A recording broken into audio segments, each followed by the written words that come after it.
জানেন, অনেকে আমাকে বলছে আপনাদের বিলবোর্ড নাই কেন, ব্যানার নাই কেন, পোস্টার নাই কেন। আমাদের বিশ্বাস মোমবাতির প্রতীক আপনাদের সবার মনে এবং হৃদয়ে আছে, ঠিক কিনা? আমরা সবার মনে আপনাদের হৃদয়ে থাকতে চাই ইনশাআল্লাহ। সবাইকে নিয়ে সবার সাথে রাঙ্গুনিয়া। আমাদের স্লোগান হচ্ছে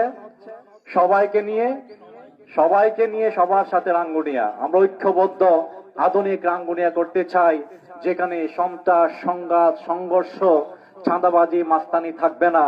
শান্তি, সম্প্রীতি, ঐক্য বিরাজ করবে। সৌহার্দ্যের সমাজ প্রতিষ্ঠিত হবে।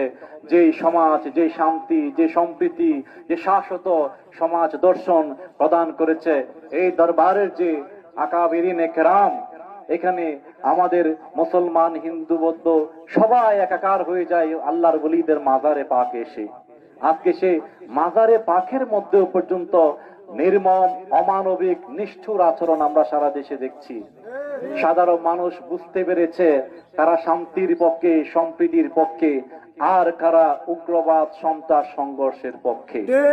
সেই জন্য রাঙ্গুনিয়ার সর্বস্তরের শান্তিপ্রিয় এবং যারা সংঘাতের বিপরীতে ঐক্যবদ্ধভাবে ভাইয়ে ভাইয়ে, চাচা জেঠা, এলাকার মধ্যে সম্প্রীতির বন্ধনে আমরা যারা বসবাস করতে চাই, রাঙ্গুনিয়া সর্বস্তরের মানুষের প্রতীক মোমবাতি প্রতীক নিয়ে ইনশাআল্লাহ রাহাতিয়া দরবারের আধ্যাত্মিক অঙ্গন থেকে আমরা প্রত্যয় ব্যক্ত করছি।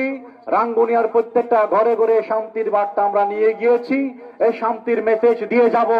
আগামী সংসদের মধ্যে শান্তি, সম্প্রীতির প্রতীক মোমবাতির প্রতিনিধিত্ব ইনশাআল্লাহ নিশ্চিত করব। আপনারা সবাই থাকবেন তো ইনশাআল্লাহ একসাথে? ইনশাআল্লাহ আল্লাহ পাক আমাদের সবাইকে কবুল করুন। আল্লাহ পাক আমাদের সবাইকে রাঙ্গুনিয়ার প্রত্যেকটা মানুষের পক্ষে দল, মত, ধর্ম, বর্ণ নির্বিশেষে সবাইকে নিয়ে যেন একটা ঐক্যবদ্ধ, মানবিক, শান্তিপূর্ণ রাঙ্গুনিয়া গড়ে তুলতে পারি। যে দলই করেন না কেন, একাধিক ক্যান্ডিডেট আছে, প্রার্থী আছে, সবাই আমার ভাই, সবাই আমার সহকর্মী। দীর্ঘদিন যাবৎ আমি কাজ করছি রাঙ্গুনিয়াতে, সামাজিক, সাংগঠনিক, সাংস্কৃতিক বিভিন্ন সংগঠনে আমি কাজ করেছি। আমাকে সবাই চিনেন এবং সে পদুয়া থেকে শুরু করে বগাবিলি পর্যন্ত প্রত্যেকটা জায়গায় সেই ক্লাস 8-9 থেকে এই দরবারে পড়াশোনা অবস্থা থেকে আমরা কাজ করে আসছি।